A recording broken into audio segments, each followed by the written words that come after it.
بسم اللہ الرحمن الرحیم۔ السلام علیکم۔ عظمت مصطفیٰ صلی اللہ علیہ وآلہ وسلم یوم طائف حیات طیبہ کا شدید ترین دن۔ ابو طالب کی وفات سے چونکہ حضور صلی اللہ علیہ وآلہ وسلم کو حاصل وہ ظاہری تحفظ ختم ہو گیا اور اب اندیشہ تھا کہ قریش دارالندوہ میں جو چاہیں گے فیصلہ کریں گے۔ آپ نے طائف کا سفر اختیار فرمایا۔ یہ حضور صلی اللہ علیہ وآلہ وسلم کی مکی زندگی کا اہم ترین واقعہ ہے۔ حالانکہ اس سے پہلے آپ صلی اللہ علیہ وآلہ وسلم کا شیب بنی ہاشم کے اندر گھیراؤ اور مقاطعہ رہا اور کھانے پینے کی چیزیں روکی گئیں۔ اس دوران پورے خاندان بنو ہاشم کو بدترین قسم کی فاقہ کشی جھیلنا پڑی۔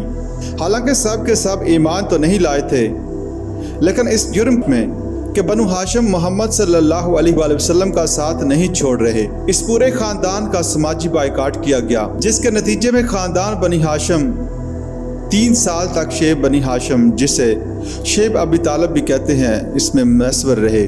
ان 3 سالوں کے دوران کھانے پینے کی کوئی چیز ان تک نہیں جانے دی گئی۔ وادی کے دونوں اطراف میں پہرے لگا دیے گئے، کوئی وہاں جا ہی نہیں سکتا تھا۔ حکیم بن حزام جیسا کوئی اللہ کا بندہ جو بنیادی طور پر نیک شخصیت تھے، وہ کہیں پہاڑ کی چوٹی پر چڑھ کر اور دوسری طرف نیچے اتر کر کوئی چیز پہنچا دیتے، کیونکہ وہ حضرت خدیجہ رضی اللہ تعالی عنہا کے بہت قریبی عزیز تھے، ورنہ تو وادی کے دونوں سروں پر پہرے تھے۔ وہ وقت بھی آیا کہ بنو ہاشم کے پھول جیسے بچے بلک رہے ہیں اور ان کے پاس کھانے کی کوئی چیز نہیں، سوائے اس کے کہ سوکھے ہوئے چمڑے ابال کر پانی ان کے حلق میں ٹپکا دیا گیا۔ حضور صلی اللہ علیہ وآلہ وسلم کے لیے ذاتی طور پر جو سخت ترین مرحلہ آیا وہ یوم طائف تھا، جس کی گواہی حضور صلی اللہ علیہ وآلہ وسلم کے اپنے قول میں موجود ہے۔ ایک مرتبہ حضرت عائشہ رضی اللہ تعالی عنہا نے آپ سے پوچھا کہ کیا آپ پر یوم احد سے بھی کوئی سخت دن آیا؟ ظاہر بات ہے کہ ان کے ہوش میں یوم احد کے دوران حضور صلی اللہ علیہ وآلہ وسلم زخمی ہوئے، آپ کے دندان مبارک شہید ہوئے، خون کا فوارہ چھوٹا، آپ پر بے ہوشی طاری ہوئی۔ آپ صلی اللہ علیہ وآلہ وسلم کے زبان مبارک سے ایک بددعا بھی نکل گئی کہ وہ قوم کیسے فلاح پائے گی جس نے اپنے نبی کے چہرے کو خون سے رنگین کر دیا۔ پھر یہ کہ 70 صحابہ رضی اللہ تعالیٰ عنہم شہید ہو گئے، جن میں اسد اللہ و اسد الرسول حضرت حمزہ رضی اللہ تعالیٰ عنہ بھی شامل تھے، جو آپ کے چچا زاد، خالہ زاد، دودھ شریک بھائی اور ساتھ میں کھیلے ہوئے ہم جولی بھی تھے۔ ان کی لاش آپ کے سامنے آئی تو دیکھا کہ ناک کان کٹے ہوئے ہیں اور پیٹ چاک کر کے کلیجہ چبایا گیا ہے۔ حضرت عائشہ رضی اللہ تعالی عنہا کے نزدیک سخت ترین دن یوم احد تھا، لیکن حضور صلی اللہ علیہ وآلہ وسلم نے فرمایا کہ مجھ پر سخت ترین دن یوم طائف تھا۔ آپ مکے سے مایوس ہو کر طائف گئے۔ سامعین، یہ واحد موقع ہے جہاں نظر آتا ہے کہ ابو بکر رضی اللہ تعالیٰ عنہ بھی حضور صلی اللہ علیہ وآلہ وسلم کے ساتھ نہیں ہیں، ورنہ وہ تو سائے کی طرح ساتھ رہنے والی شخصیت تھی۔ اس موقع پر صرف آپ کے آزاد کردہ غلام زید بن حارثہ رضی اللہ تعالیٰ عنہ آپ کے ساتھ تھے، جو منہ بولے بیٹے بھی قرار دے دیے گئے۔ مکہ سے طائف کے لیے 2 راستے ہیں، ایک طریق الجبل کہلاتا ہے اور دوسرا طریق سہل۔ پہاڑی راستہ انتہائی دشوار گزار تھا۔ آج بھی وہاں جائیں تو اندازہ ہوتا ہے کہ ان لوگوں نے کیسے پہاڑوں کو کاٹ کر سڑک بنائی۔ آپ نے عام راستہ سے گریز کرتے ہوئے دشوار گزار پہاڑی راستہ اختیار فرمایا، اس لیے کہ عام راستے پر تو خطرہ ہو سکتا تھا کہ کہیں حملہ نہ ہو جائے۔ غالباً دارالندوہ میں حضور صلی اللہ علیہ وآلہ وسلم کے قتل کا فیصلہ ہو چکا تھا۔ طائف جا کر آپ صلی اللہ علیہ وآلہ وسلم نے وہاں کے 3 سرداروں کے سامنے اس امید پر اپنی دعوت پیش کی کہ ان میں سے کوئی ایک بھی دعوت قبول کر لے اور ایمان لے آئے تو میں یہاں منتقل ہو جاؤں اور یہ میرا دارالہجرت بن جائے۔ لیکن حکمت خداوندی اور مشیت الہی میں یہ شرف یثرب کے لیے طے تھا، طائف کے مقدر میں نہ تھا۔ لیکن حضور صلی اللہ علیہ وآلہ وسلم اپنی سوچ بچار کے حوالے سے طائف پہنچے۔ تینوں سرداروں نے کلیجے سے پار ہونے والی جواب دیے۔ ایک نے کہا، یہاں سے فوراً روانہ ہو جاؤ، اگر تم واقعی رسول ہو اور میں نے کوئی توہین کر دی تو میں مارا جاؤں گا، اور اگر تم جھوٹے ہو تو جھوٹے کو میں منہ نہیں لگانا چاہتا۔ دوسرے نے کہا، مکہ اور طائف میں تمہارے سوا اللہ کو رسول بنانے کے لیے کوئی اور نہیں ملا تھا۔ قرآن حکیم میں ان کے یہ دل آزار الفاظ نقل کیے گئے۔ وقالوا لولا نزل هذا القرآن على رجل من القريتين عظیم، یعنی ان دو بستیوں میں کوئی شخص بڑی عظمت والا ہوتا، اس کی جائیداد مکے میں بھی ہوتی اور طائف میں بھی۔ ایسا شخص اللہ کو نبی بنانے کے لیے نہیں ملا تھا۔ تم جیسا مفلوق الحال یتیم شخص جس کا اپنا کوئی ذاتی سرمایہ ہی نہیں تھا، کوئی سرمایہ تھا بھی تو وہ بیوی کا تھا، یہ شخص اللہ نے چنا ہے۔ بہرحال آپ صلی اللہ علیہ وآلہ وسلم ان سے مایوس ہو کر واپس روانہ ہونے لگے تو ان بدبختوں نے گلیوں کے آوارہ لڑکوں کو اشارہ کر دیا کہ ذرا ان کی خبر لو۔ انہوں نے پتھراؤ شروع کر دیا۔ حضرت زید بن حارثہ رضی اللہ تعالیٰ عنہ نے اس پتھراؤ کے آگے ڈھال بن جانے کی پوری کوشش کی، لیکن زید بن حارثہ اگر سامنے سے آ کر حضور صلی اللہ علیہ وآلہ وسلم کے آگے ڈھال بنتے تو وہ پیچھے سے پتھراؤ شروع کر دیتے، اور اگر وہ پیچھے جاتے تو سامنے سے پتھراؤ شروع کر دیتے۔ تاک تاک کر ٹخنے کی ہڈی کو نشانہ بنایا گیا۔ آپ صلی اللہ علیہ وآلہ وسلم کی پنڈلیاں بھی زخموں سے چور ہو گئیں، خون بہہ بہہ کر نعلین کے اندر جا کر جم گیا۔ وہاں سے آپ صلی اللہ علیہ وآلہ وسلم نکلے، ایک جگہ ٹھہرے تو حضور صلی اللہ علیہ وآلہ وسلم کی زبان مبارک پر فریاد آ گئی، اے اللہ، میں تیری ہی جناب میں اپنی بے بسی، وسائل و ذرائع کی کمی اور لوگوں میں میری جو رسوائی ہو رہی ہے اس کا شکوہ کرتا ہوں۔ اے ارحم الراحمین، تو کمزوروں کا رب ہے اور میرا بھی۔ اے پروردگار، تو مجھے کن کے سپرد کر رہا ہے؟ وہ دور دراز کے لوگ جن کا مجھ سے کوئی تعلق نہیں کہ وہ مجھے تختہ مشق بنا لیں، یا تو نے میرے سارے معاملات کو دشمنوں کے قابو میں دے دیا۔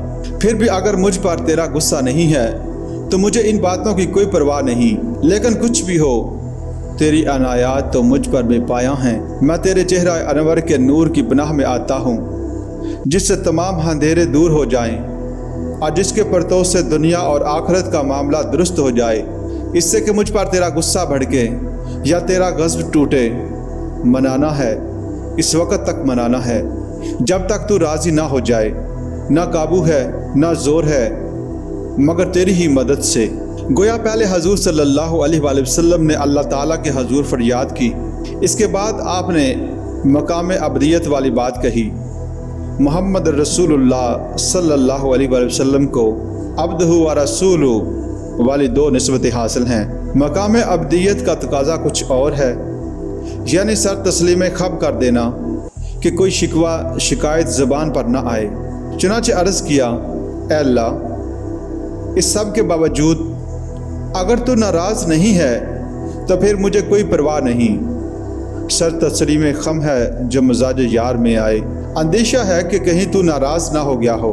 جیسے ابتدا میں وحی کی آمد کا سلسلہ رک گیا تھا تو آپ صلی اللہ علیہ وآلہ وسلم کو اندیشہ لاحق ہوا کہ کہیں اللہ ناراض نہ ہو گیا ہو کہ وحی کا سلسلہ بند ہو گیا۔ پھر یہ آیت نازل ہوئی، وَالضُّحَىٰ وَاللَّيْلِ إِذَا سَجَىٰ مَا وَدَّعَكَ رَبُّكَ وَمَا قَلَىٰ وَلَلْآخِرَةُ خَيْرٌ لَكَ مِنَ الْأُولَىٰ۔ اسی کو فارسی میں کہتے ہیں کہ عشق است ہزار بدگمانی، یعنی جہاں عشق و محبت کا معاملہ ہوتا ہے وہاں بڑی جلدی بدگمانی پیدا ہو جاتی ہے کہ کہیں محبوب کسی وجہ سے ناراض تو نہیں ہو گیا، اسے میری کوئی بات ناگوار تو نہیں گزر گئی۔ بہرحال خواہ کچھ بھی ہو، اس سب کے باوجود اگر مجھ پر تیرا غضب نہیں ہے، تو ناراض نہیں ہے تو مجھے کوئی پرواہ نہیں۔ سفر طائف ذاتی طور پر محمد رسول اللہ صلی اللہ علیہ وآلہ وسلم پر ابتلاء و آزمائش، امتحان اور سختی کا نقطہ عروج ہے۔ مولانا مناظر احسن گیلانی رحمۃ اللہ علیہ اپنی تصنیف النبی الخاتم، اس میں اسے سیرت طیبہ کا ایک اہم موڑ یعنی ٹرننگ پوائنٹ قرار دیتے ہیں۔ اس کے بعد اللہ تعالیٰ کی طرف سے حضور صلی اللہ علیہ وآلہ وسلم کو خصوصی حفاظت اور پروٹیکشن حاصل ہوئی، لیکن طائف سے فوری طور پر واپسی کے بعد عالم اسباب میں حضور صلی اللہ علیہ وآلہ وسلم کا معاملہ یہ تھا کہ آپ مکے میں داخل نہیں ہو سکتے۔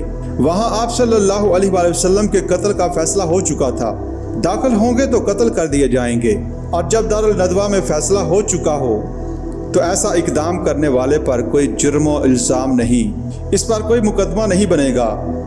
حضور صلی اللہ علیہ وآلہ وسلم طائف گئے اور وہاں سے خالی ہاتھ لوٹے۔ کہ حضور صلی اللہ علیہ وآلہ وسلم کی عالم اسباب میں ساری جدوجہد قدم بقدم زمین پر چل کر ہوئی۔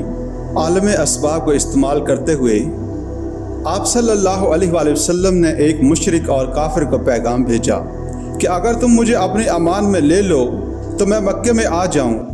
سامعین، جیسا کہ قبائلی زندگی کا یہ اصول تھا کہ اگر ایک شخص نے امان دے دی تو سب کی طرف سے امان ہو جائے گی، لیکن اس کافر نے انکار کر دیا۔ پھر آپ نے زید بن حارثہ کو ایک دوسرے شخص کے پاس بھیجا، لیکن اس نے بھی انکار کر دیا۔ تیسرا شخص مطعم بن عدی شریف النفس تھا۔ اس کے پاس آپ صلی اللہ علیہ وآلہ وسلم کا پیغام پہنچا تو اس نے کہا آپ میری امان میں آ جائیں۔ آپ نے کہلا بھیجا کہ یوں نہیں، آؤ اور خود لے کر جاؤ۔ اس کی وجہ کیا ہے؟ یہ کہ حضور صلی اللہ علیہ وآلہ وسلم ایسے ہی مکے میں داخل ہو جاتے اور کچھ لوگ آپ صلی اللہ علیہ وآلہ وسلم پر فوری طور پر حملہ آور ہو جاتے تو وہ بعد میں کہہ سکتے تھے کہ ہمیں کیا علم کہ انہیں مطعم بن عدی نے ایمان دی ہے۔ آپ صلی اللہ علیہ وآلہ وسلم نے اس درجے دنیاوی اسباب اختیار کیے ہیں، اس لیے یہ عالم اسباب ہے، اور جہاں جو جدوجہد کرنی ہے اس عالم اسباب کے اندر رہتے ہوئے ان اسباب کو بروئی کار لا کر کرنی ہے۔ آپ صلی اللہ علیہ وآلہ وسلم نے ایک مشرک و کافر کی امان لینا قبول کی، اور پھر مطعم بن عدی ہتھیار سجا کر اپنے 6 بیٹوں کو لایا اور یہ کہتا ہوا آیا کہ میں نے محمد صلی اللہ علیہ وآلہ وسلم کو امان دی، اور آج سے محمد صلی اللہ علیہ وآلہ وسلم میری امان میں ہے۔ تب حضور صلی اللہ علیہ وآلہ وسلم مکے میں داخل ہوئے۔ حضور صلی اللہ علیہ وآلہ وسلم کو اس کے احسان کا اتنا پاس تھا کہ غزوہ بدر میں جو 70 قیدی حضور صلی اللہ علیہ وآلہ وسلم کی قید میں آئے، ان کے بارے میں حضور صلی اللہ علیہ وآلہ وسلم نے فرمایا کہ اگر آج مطعم بن عدی زندہ ہوتا اور وہ ان کی سفارش کرتا تو میں ان 70 کے 70 قیدیوں کو چھوڑ دیتا، لیکن مطعم بن عدی کا اس دوران انتقال ہو چکا اور وہ اسی حالت کفر و شرک میں رہا۔ رسول اللہ صلی اللہ علیہ وآلہ وسلم کی یہ جدوجہد کے پہلے 10 برس، حضور صلی اللہ علیہ وآلہ وسلم کی انقلابی جدوجہد کا عرصہ 20 برس ہے۔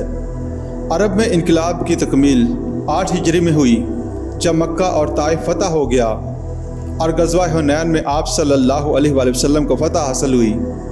اس طرح عرب میں انقلاب برپا ہو گیا۔